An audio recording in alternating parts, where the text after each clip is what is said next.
1 year on and I am still affected by my girlfriend cheating on me. So about a year ago, I was cheated on by my current girlfriend. She hooked up with this guy whilst at a party, etc. We hashed it all out and I decided to give her another chance. Honestly, I thought I'd feel better by now, but I've thought about it nearly every single day since it happened. I've told her this myself, but I don't like to bring it up to her much as I know she feels absolutely disgusted by herself about it, and a year seems like so long ago. The relationship itself since has been pretty good. We get on well, rarely argue and have a pretty good life, and we've just come back from a holiday together. I can't really even say I feel insecure or have any doubts about whether I trust her or not. She's given me nothing to worry about either. Everything falls into place where it should, but I just can't shift these thoughts of what happened.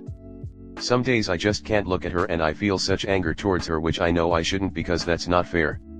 Like it happened and that's done now and the relationship is great, but it just takes over and it's all I can think about. I didn't think that a year later I'd still have it on my conscience. It really me up, I guess, but I really love this girl and she genuinely loves me too. She just made a mistake and I can accept everything that happened, I just can't seem to forget it. How do I learn to deal with this so it doesn't affect me the way that it does? Comment. Yeah, the only thing that worked for me when I was cheated on was leaving the person. I tried to give another chance too, turned out the lack of trust the cheating caused made me go insane and I could barely recognize myself. I didn't last a couple months after the incident, can't imagine trying to hold it together for a year. No advice other than reconsider the relationship.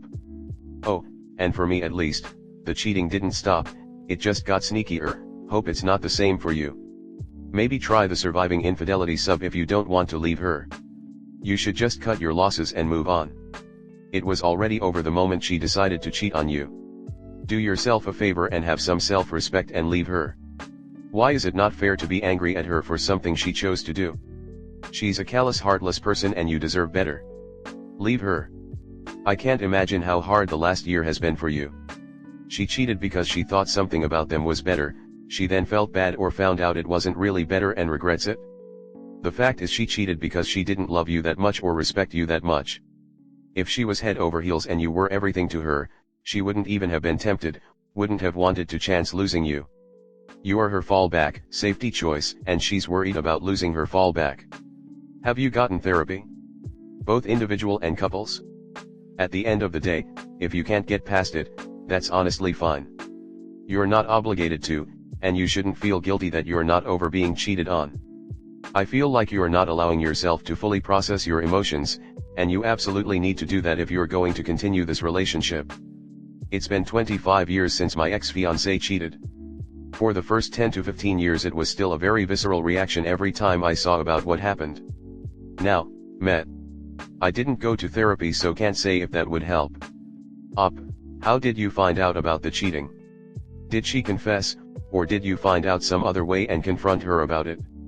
If she confessed, was remorseful, and willingly answered all questions fully and honestly, then I would be more inclined to trust her going forward. While you may forgive her, forgetting it will probably take years. Even then, everyday life events will still sometimes trigger you, and the events will replay in your mind. So, if you two are going to stay together, she needs to understand that you are dealing with pain and trauma that is the direct result of her actions. As such, she needs to be patient, kind, and reassuring whenever you have these trigger episodes. If she is unable or unwilling to do this, then you need to pull the plug on the relationship. Infidelity is probably the most traumatic thing the victim of infidelity will ever go through in life. She needs to recognize this, and do everything she can to reassure you.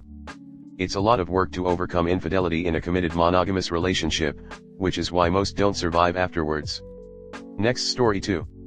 I am uncomfortable about my girlfriend attending a frat party this weekend. Are my fears unfounded? My girlfriend joined a sorority like she's always wanted to. It's her second year at school now and she's decided to pursue this in order to meet friends and gain a deeper connection with post-secondary life. Part of being in a sorority of course is the mixers involving various frats.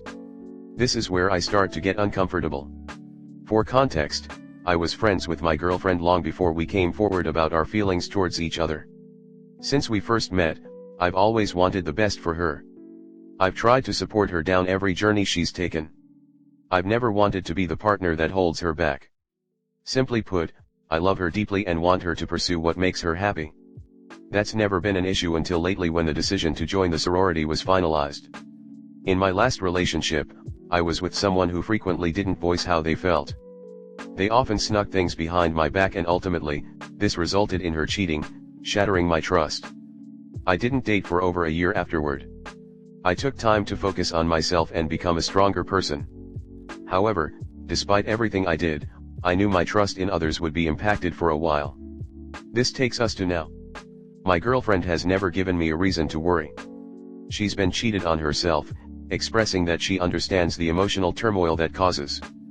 Furthermore, more than any other partner I've ever had, she shows me just how much she cares on a daily basis.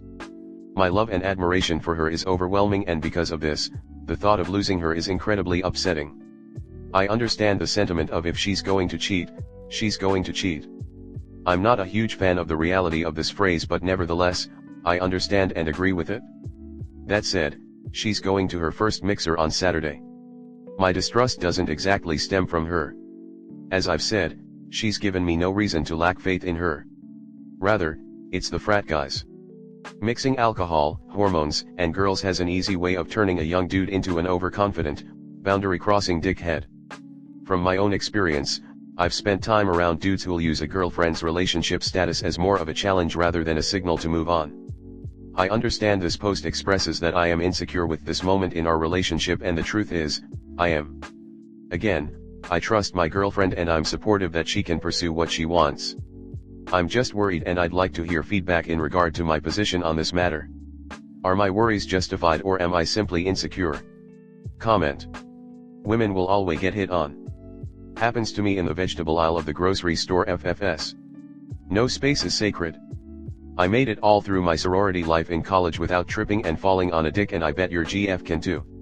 A lot of these things are even mandatory. I'm sorry you're feeling uncomfortable, but I think you're going to have to sort that yourself. It's also worth having the "how will we work through cheating" discussion before it happens, just like it's a good idea to have the "what will we do if we have to get divorced" talk before you get married.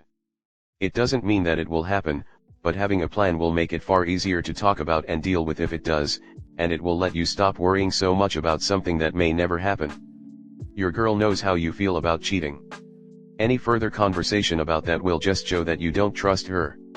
A more productive talk would be to discuss innocuous code word or phrases to communicate if she's had too much to drink and is worried, or if she feels unsafe with a person and needs a pickup.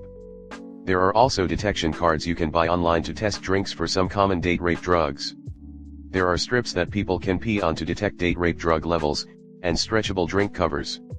Perhaps these would be something to buy several sets of, and to promote at parties for self-protection. This would also make any potential rapists think twice about drugging a drink, and help women feel safer and less likely to get unintentionally hammered. Next story 3. I think my husband is going to leave me. What do I do? My husband and I have been married for 10 years next week, and together for 13 years. During that time, I have had cancer, 9 years cancer-free, and become disabled, unrelated to cancer. I'm an ambulatory wheelchair user, so I can walk a little, but use a wheelchair out of the house. Recently my husband has been quite withdrawn. He's started decluttering and bought his own laptop. We have previously shared one. On Monday, he asked me what was up as I seemed sad. I very bravely said that I thought he might be planning to leave me, based on his actions. He didn't deny it. He said he's really struggling with things at the moment, says he's not good enough for me and that I should be with someone who will take care of me properly.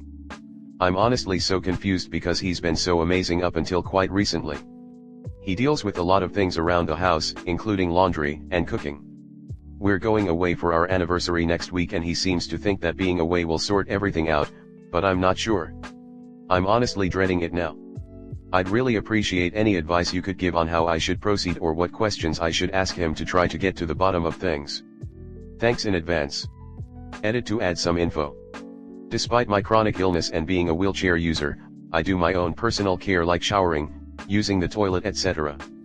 I cook meals several times a week. I manage my own medication. My condition is not degenerative or progressive.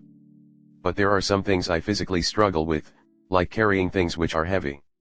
My husband is a medical receptionist, not a doctor or nurse, so not exactly a caregiver at work, but someone who cares a lot about the patients he interacts with.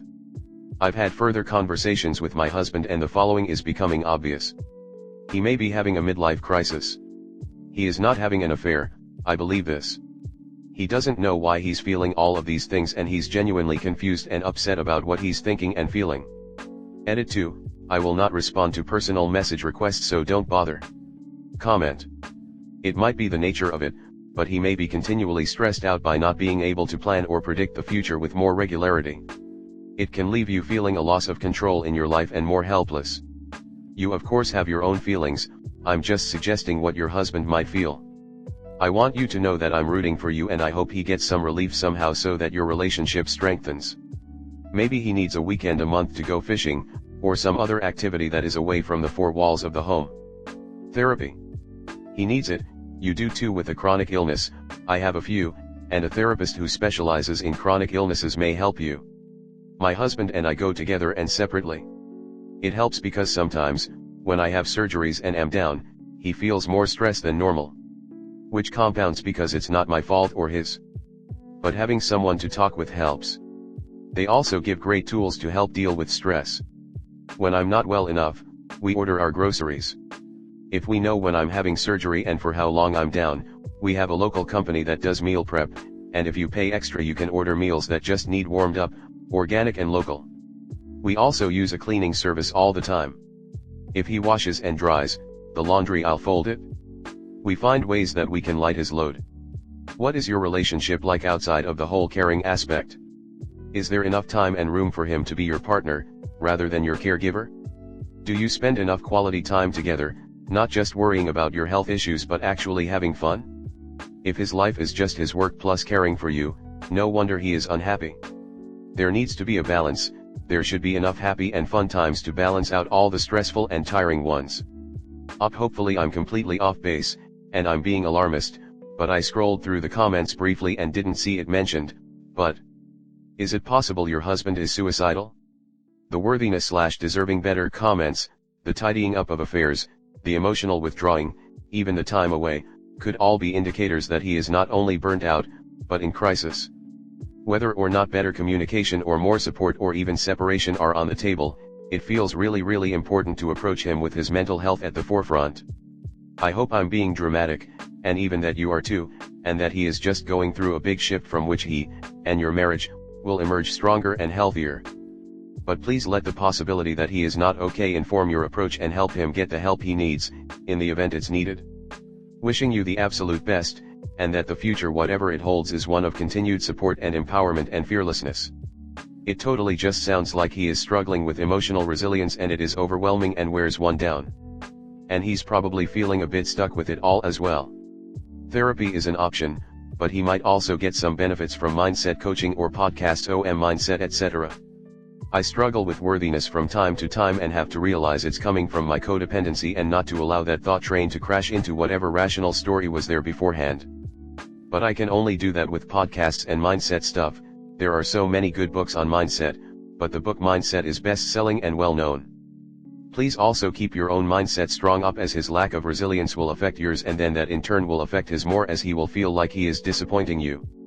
Do you or he have a daily gratitude practice? It's so easy to lose sight of what we do have when we feel overwhelmed. I've had to lean into this as I usually find the idea of gratitude trite. But when disabled, well I'm sure you know it could be so much worse, so small victories. I sometimes pretend I'm able-bodied and end up bedridden living off life coach podcasts and gratitude and sleep meditations.